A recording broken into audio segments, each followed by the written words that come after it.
আজ আমরা জানব এমন একটা প্রাচীর সম্পর্কে যা হাজারো কিলোমিটার জুড়ে বিস্তৃত, মানব কুশলতার এক অবিশ্বাস্য সৃষ্টি এবং পৃথিবীর সপ্তাশ্চর্যের একটি।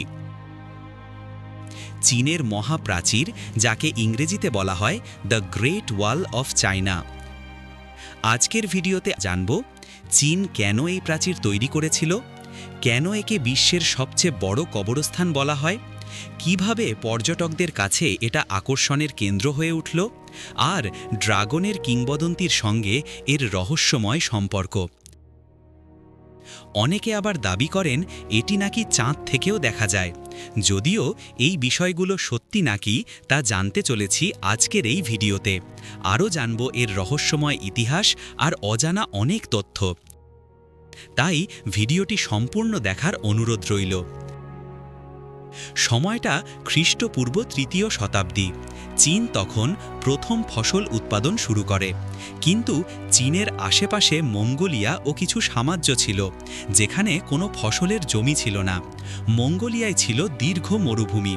তাই মঙ্গোলিয়ান যাযাবররা হঠাৎ আক্রমণ চালিয়ে ফসল নষ্ট করত, সম্পদ লুট করত। এই সকল যাযাবরদের আটকানোর জন্য আগেও অনেক প্রাচীর তৈরি করেছিল, কিন্তু সম্রাট কিন শি হুয়াং সিদ্ধান্ত নিলেন আমাদের আলাদা আলাদা ছোট ছোট প্রাচীর না বানিয়ে একটি বিশাল প্রাচীর বানাতে হবে, যা হবে চীনের ঢাল। এভাবেই শুরু হলো ইতিহাসের সবচেয়ে বড় প্রাচীরের নির্মাণ কাজ। কিন্তু এই প্রাচীর কোনো জাদু দিয়ে তৈরি হয়নি, এটা বানিয়েছে মানুষ, আর সেই মানুষদের কষ্টের গল্প শুনলে আপনার গা শিউরে উঠবে। ২০ লক্ষেরও বেশি শ্রমিক, সৈন্য আর বন্দীদের কাজে নামানো হয়েছিল। তারপরও এটি তৈরি করতে ২০০০ বছর সময় লেগেছিল। এমনও বলা হয় এই প্রাচীর তৈরি করতে অনেক সাম্রাজ্য দেউলিয়া হয়ে গিয়েছিল। এখানে শ্রমিকদের দিনে ১৬-১৮ ঘন্টা খাটতে হতো, খাওয়ার ঠিকমতো কিছু ছিল না, ঠান্ডায় কাঁপতে হতো পাহাড়ের গায়ে। অনেকে মারা যেতেন ক্ষুধায়, কেউ রোগে, কেউ বা পাহাড় থেকে পড়ে। মৃতদের আর বাড়ি পাঠানো হতো না, তাদের কবর দেওয়া হতো প্রাচীরের নিচেই।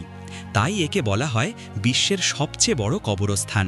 কিন্তু অবাক করা বিষয়, আজকে আমরা সিমেন্ট ছাড়া একটা ছোট ঘরও বানাতে পারি না, কিন্তু তখন তারা কিভাবে এত শক্ত দেওয়াল বানাল?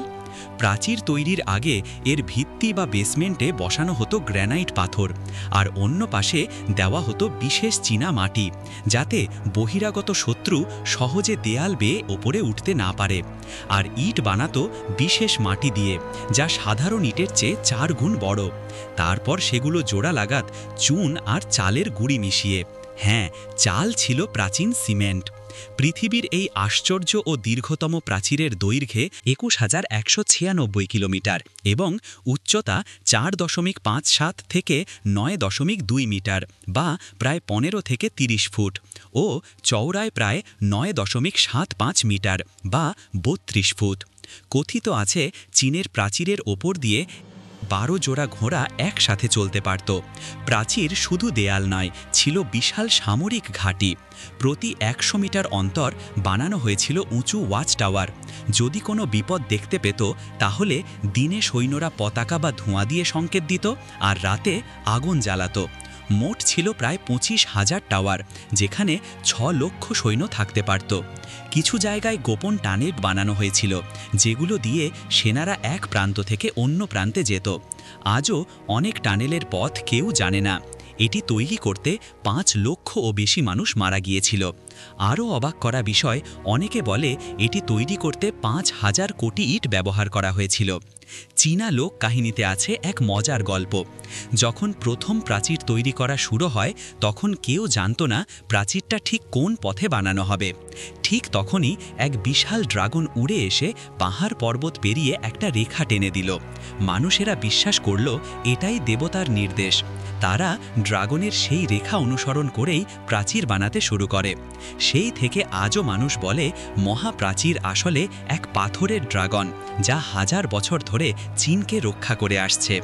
আসলে চীনা বিশ্বাস অনুযায়ী ড্রাগন হচ্ছে শক্তি, প্রভা ও ঐশ্বরিক শক্তির প্রতীক, যা তাদের রক্ষা করে। যেমন জল কল্যাণের প্রতীক, ঠিক তেমনি ড্রাগনকেও তারা কিছু গুণের বাহক হিসেবে ধরে নেয়। চীনের মহাপ্রাচীরকে এই বিশ্বাসের সঙ্গেই জুড়ে দেখা হয়। এত বড় প্রাচীর, এত সৈন্য, তারপরও কেন একে ব্যর্থ বলা হয় জানেন? কারণ শত্রুরা তবুও ভেতরে ঢুকত।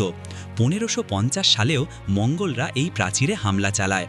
1644 সালে মাঞ্চু সাম্রাজ্যের সৈন্যরা এই প্রাচীর অতিক্রম করে চীন দখল করে এবং সেখানকার সরকারকে উচ্ছেদ করে। এর ফলে মিং বংশের পতন ঘটে এবং শুরু হয় কুইং বংশের শাসন, যা 20 শতক পর্যন্ত টিকেছিল। এই সময় মঙ্গোলিয়াও চীনের অন্তর্ভুক্ত ছিল। অর্থাৎ একদিক থেকে দেখতে গেলে এই প্রাচীরের কোনো কার্যকারিতাই তখন ছিল না। তবে দ্বিতীয় বিশ্বযুদ্ধের সময় চীনা সেনারা এই প্রাচীরকে কাজে লাগিয়ে সৈন্যদের প্রশিক্ষণ দিয়েছিল এবং জাপানি বাহিনীকে ঠেকানোর চেষ্টা করেছিল। 1985 সালে ইয়াহু হুইডং এবং তার 2 বন্ধু প্রথমবার এই প্রাচীরের এক প্রান্ত থেকে আরেক প্রান্ত পর্যন্ত যাত্রা সম্পন্ন করতে পেরেছিল। এই যাত্রায় তাদের প্রচুর কষ্ট সহ্য করতে হয় এবং তাদের সময় লেগেছিল 510 দিন, অর্থাৎ 17 মাস। এই 3 জনের পর আর কোনো মানুষ আজ পর্যন্ত এই প্রাচীর পুরোটা পেরোতে পারেনি। কিন্তু আজকের দিনে মহাপ্রাচীরের মূল্য অন্যরকম। এটা শুধু দেয়াল নয়, বরং চীনের গর্ব। প্রতি বছর কোটি কোটি মানুষ এখানে ভ্রমণ করতে আসে। অনেকে বলে, যে গ্রেট ওয়াল দেখেনি সে আসল চীন দেখেনি। বরফে ঢাকা অংশে দাঁড়ালে মনে হবে আপনি পৃথিবীর শেষ প্রান্তে এসে গেছেন। আবার পাহাড়ের মাথায় দাঁড়িয়ে প্রাচীরকে দেখলে মনে হয় ড্রাগনের মতো দুলছে দিগন্ত জুড়ে। অনেক মানুষ মনে করে চীনের মহাপ্রাচীর এত বড় যে চাঁদ থেকে চোখে ধরা দেয়।